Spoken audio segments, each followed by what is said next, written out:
Hello guys, my name is Yaksh Chaudhary and I have secured All India Rank 6 in Civil Services Exam 2021 and welcome to Unfiltered Opinions, an initiative started by Unacademy, where I'll take some questions and try to answer them as best as I can, which are frequently asked by the aspirants.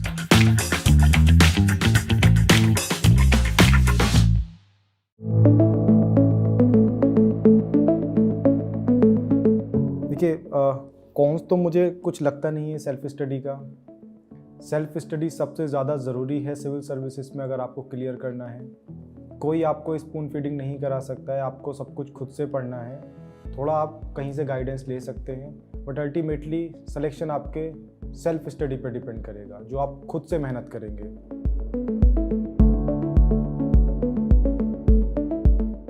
मैंने तो कुछ गलतियाँ की हैं, but जो standard तरीका है करने का, लास्ट एक मंथ में कैसे तैयारी करनी चाहिए प्रीलिम्स की, वो है कि आप ज़्यादा से ज़्यादा फोकस करें जो प्रीवियस ईयर क्वेश्चंस हैं प्रीलिम्स के, उसमें पैटर्न ढूंढने की कोशिश करें, इंपॉर्टेंट थीम्स देके उन पे ज़्यादा काम करें।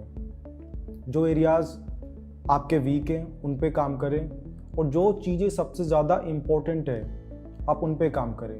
PYQ सबसे ज़्यादा इम्पोर्टेंट है, उसमें आप जो भी पैटर्न होता है उसको ढूंढें।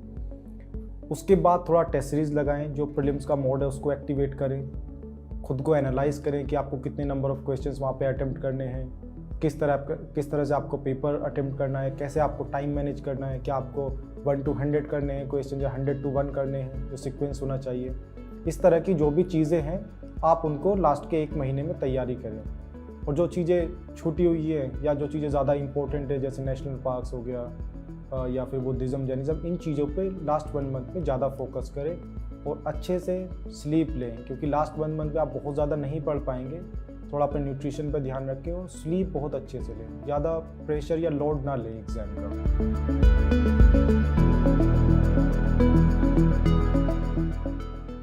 मेरी पर्सनल ओपिनियन ये है कि आप कोशिश करें कि आप ऐसी जगह पे कहीं रुकें जहाँ से आपका सेंटर नज़दीक हो, आपको ट्रैवलिंग का ज़्यादा टेंशन ना हो। 1-2 किलोमीटर या कुछ उसके आसपास ले लें, खैर वो इंडिविजुअल पे डिपेंड करता है। उसके अलावा अच्छे से सो के जाएँ। लास्ट मोमेंट पे ये ना सोचें कि मेरा ये छूट गया है, वो छूट गया है, मेरा तो आर्ट एंड कल्चर रह गया है, मेरा ज्योग्राफी रिवाइज नहीं हो पाया है, करंट अफेयर्स छूट गया। लास्ट के दिन कोई भी लोड ना लें, बस समझे कि आपने जितना पढ़ा है वही उतना ही एडिक्वेट है, उससे ज़्यादा जो आपका छूटा है उससे कुछ पूछेंगे नहीं, ऐसा अपने आप को सोचें। और ज़्यादा प्रेशर ना लें एग्ज़ाम का, आराम से कूल माइंड होके जाएं, पानी वानी पिए, मस्त एकदम अच्छे से सो के जाएं। बस यही लास्ट डे का स्ट्रेटजी है।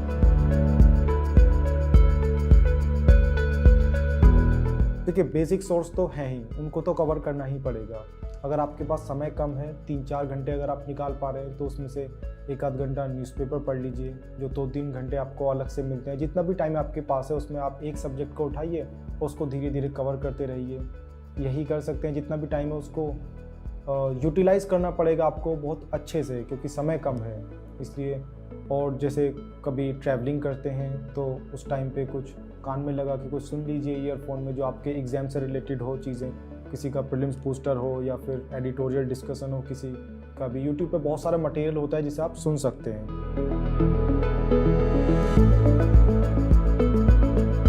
सोशियोलॉजी के जो प्रोज हैं, सबसे पहले तो ये आपके GS में, एथिक्स में और ऐसे में हेल्प करता है। सिलेबस थोड़ा छोटा है और काफ़ी प्रैक्टिकल सिलेबस है। जो सोसाइटी में हमारे आसपास जो चीज़ें होती हैं उसी से रिलेटेड पूरा सिलेबस है।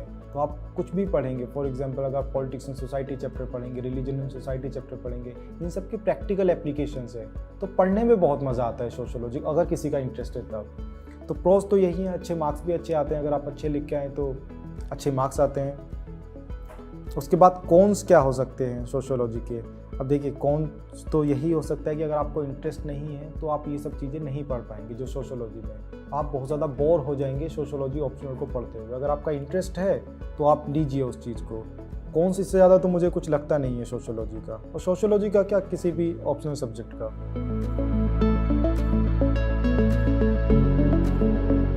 देखिए सबसे पहला जो चेंज मैं लेके आया था, जब मैं ग्रेजुएशन में था तो हमको सुबह उठना पड़ता था, बट चेंज में ये लेके आया कि मैं रात में पढ़ना शुरू किया। उस टाइम पे थोड़ी शांति रहती थी और मैं ज़्यादा फोकस कर पाता था। और मुझे रात में पढ़ना भी अच्छा लगता था। इसके अलावा मैंने अपना टाइम मैनेजमेंट अच्छे से किया, क्योंकि सिलेबस, जैसे पहला भी क्वेश्चन था, सिलेबस काफ़ी बड़ा है, वास्ट है, बहुत सारी चीज़ें पढ़नी पड़ती है, तो टाइम मैनेजमेंट बहुत ज़्यादा ज़रूरी है। इसके अलावा जो चीज़ों की मैंने समझ बनाई अपनी, उसको डेली रूटीन में कैसे इंक्लूड किया कि सबसे पहले मैं अपना न्यूज़पेपर पढ़ता था। न्यूज़पेपर को बहुत अच्छे से रिसर्च करके पढ़ता था, अंडरस्टैंडिंग बनाता था अपनी। उसके बाद एक सब्जेक्ट उठाता था, उसको बहुत बढ़िया से पढ़ता था। तो ये 8-10 घंटा मैं जितना भी पढ़ता था अपने शुरू में, स्टार्टिंग में, उसमें से 2 घंटा न्यूज़पेपर पढ़ लिया, 7-8 घंटे अलग चीज़ें पढ़ ली। तो इसके अलावा तो कोई ऐसा हार्ड एंड फास्ट मैंने शेड्यूल नहीं बनाया था, बस जो मैंने किया वो मैं यहाँ पे बता दे रहा हूँ।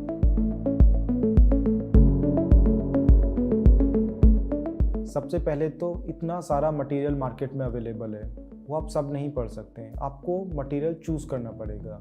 आप अपने दोस्तों से बात कीजिए, सीनियर्स से बात कीजिए, रिव्यूज़ देखिए कंटेंट का।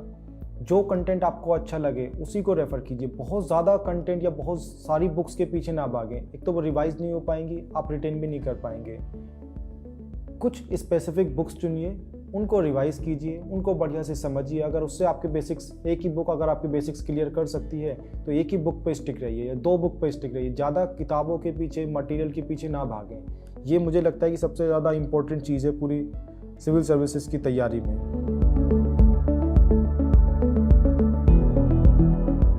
जो न्यूज़पेपर अंडरस्टैंडिंग बना सकता है वो कोई और करंट अफेयर्स का मटेरियल नहीं बना सकता है।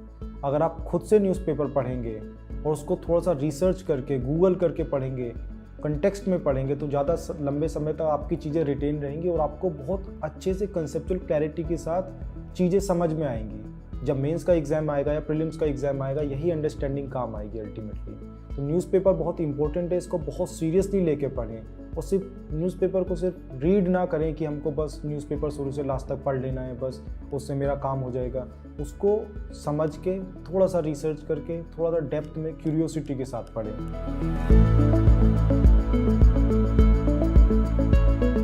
अब एडिटोरियल बहुत इंपॉर्टेंट पार्ट होता है न्यूज़पेपर का सिविल सर्विसेज की प्रिपरेशन के लिए। तो एडिटोरियल पढ़ना कैसे है? देखिए, एडिटोरियल को अगर हम समझें तो कोई भी एडिटोरियल के अंदर किसी एक मुद्दे के कुछ डायमेंशंस कवर की जाती हैं, वहाँ पे कुछ पॉइंट्स के बारे में वहाँ पे बताया जाता है। वो जो मुद्दा होता है, जो मैटर होता है, वो होलिस्टिकली कवर नहीं होता है। तो अगर हमको उस मुद्दे के बारे में अपनी होलिस्टिक अंडरस्टैंडिंग निकालनी है तो आप उस मुद्दे को पहले पढ़िए। अगर किसी 2 कंट्रीज़ के बीच का कोई विवाद है, कोई रिवर डिस्प्यूट है, या किसी 2 कंट्रीज़ के बीच का इंटरनेशनल रिलेशंस का कोई पार्ट है, तो आप उसको पहले कंटेक्स्ट में जाके समझिए, थोड़ा गूगल कीजिए, उसके बारे में पढ़िए। फॉर एग्जांपल, अगर इंडिया बांग्लादेश रिलेशंस आते हैं तो किस तरह के रिलेशंस हैं हमारे, कब से हमारे डिप्लोमेटिक रिलेशंस शुरू हुए हैं, किस तरह का हमारा ट्रेड है, कहाँ कहाँ पे हम कोऑपरेट करते हैं, जियो स्ट्रेटेजिक डायमेंशंस क्या है। इस चीज़ को कंटेक्स्ट में आप पहले समझें, उसका बैकग्राउंड पूरा समझें। इसमें ज़्यादा समय नहीं लगता है, 4-5 मिनट में एक मुद्दा कवर हो जाता है अगर कहीं अच्छे से पढ़ा जाए तो। उसके बाद एडिटोरियल पढ़िए, तभी आपको एडिटोरियल समझ आएगा और तभी जितना टाइम इन्वेस्ट आप एडिटोरियल में कर रहे हैं तभी वो बेनिफिशियल है।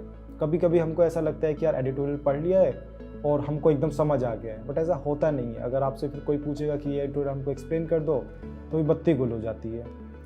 तो पॉइंट ये है कि आप एडिटोरियल को बहुत होलिस्टिकली कवर करिए, पहले उसका बैकग्राउंड जानिए पहले, उसके बाद एडिटोरियल पढ़िए, तभी एडिटोरियल अच्छे से समझ आएगा वो। अभी तभी आप एडिटोरियल के या उसके जो पॉइंट्स है उसको अप्रिशिएट कर पाएंगे।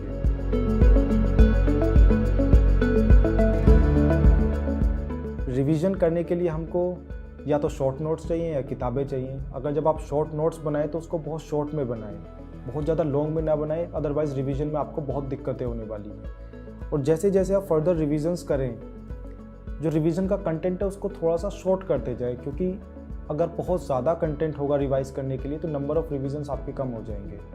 तो रिविजन्स के टाइम पे सबसे बेटर तो मुझे लगता है कि शॉर्ट नोट्स हमको बनाने चाहिए, उससे रिवाइज करना चाहिए बार बार, और उसमें जो इंपॉर्टेंट चीज़ें उसको हाईलाइट कर लें, उन्हीं को बार बार रिवाइज करें। फैक्ट्स को अलग से नोट कर लें, उनको बार बार रिवाइज करें। तो मुझे तो लगता है रिवीजन हमको इस तरह से करना चाहिए।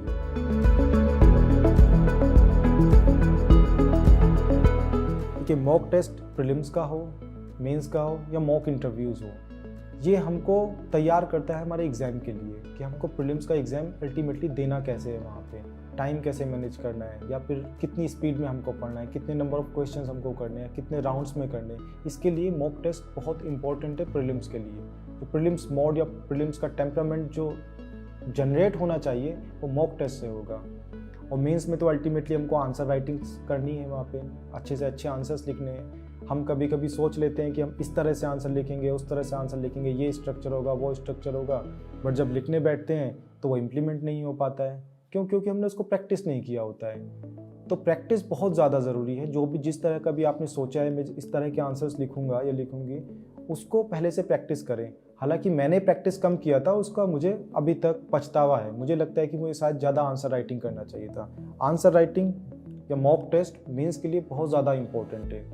और अल्टीमेटली जो प्रीलिम्स पर्सनैलिटी टेस्ट देते हैं हम, उसके लिए तो मॉक इंटरव्यूज़ मुझे तो लगता है काफ़ी ज़्यादा हेल्पफुल है। हमें एकदम जो सिमुलेटिंग माहौल होता है वहाँ का ओरिजिनल इंटरव्यू का, वो क्रिएट होता है। बहुत सारे क्वेश्चंस जैसे बैकग्राउंड के क्वेश्चंस होते हैं, हमारे ग्रेजुएशन हो गया या हमारे हॉबीज़ वगैरह, वो ऑलरेडी मॉक टेस्ट में या मॉक इंटरव्यूज़ में कवर हो जाते हैं।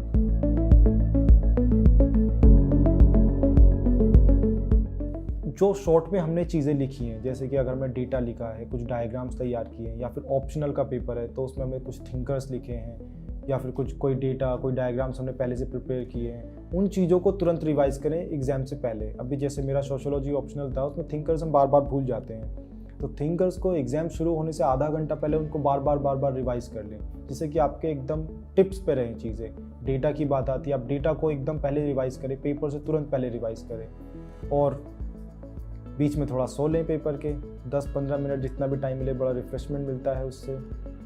और बाकी तो आपको लिखना ही है अल्टीमेटली, ज़्यादा सोचने समझने का वहाँ पे टाइम नहीं होता है। चॉकलेट वॉकलेट लेके जा सकते हैं एनर्जी के लिए, बाकी तो बस इतना ही है। सो के बढ़िया से जाएं पहले से, क्योंकि मेंस का एग्ज़ाम काफ़ी एग्जॉस्टिव होता है। एक दिन में 6 घंटे लिखने होते हैं, उसमें हम थक जाते हैं। अगर आप अच्छे से सो के नहीं जाएंगे तो दिक्कत होगी उसमें। सो के बढ़िया से जाएँ, बीच में थोड़ा सो लें, जो शॉर्ट में चीज़ें लिखी हैं उनको रिवाइज कर लें, और बस अपना जाके पेपर दें।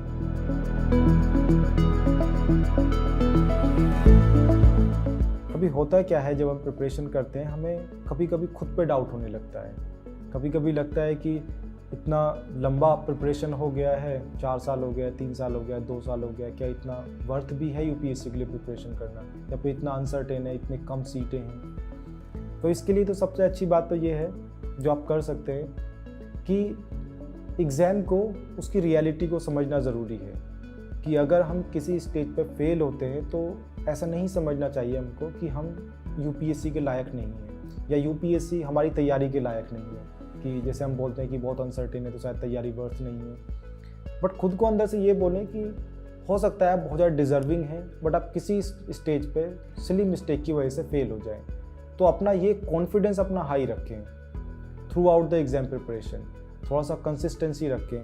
अभी यहाँ पे पूछा गया है कि इमोशनल इंटेलिजेंस, तो यही है कि खुद को बताते रहें कि हम डिज़र्विंग है, हमको आईएएस बनना है और हम आईएएस बन जाएंगे। अपना इंटरनल मोटिवेशन हाई रखें, बस कभी भी लो फील ना करें। लो फील ना करने का सबसे अच्छा होता है कॉन्फिडेंस। कॉन्फिडेंस आता है पढ़ने से ज़्यादा पढ़ें, और खुद का थोड़ा सा ओवर कॉन्फिडेंस भी कभी कभी ठीक रहता है अगर आप कोशिश करें इसको रखने का। तो एग्ज़ाम प्रोसेस में एग्जॉस्ट ना हो, ऐसा ना सोचे कि बहुत लंबा समय हो गया या इतनी बार मेरे प्रीलिम्स मेंस में नहीं हुआ है।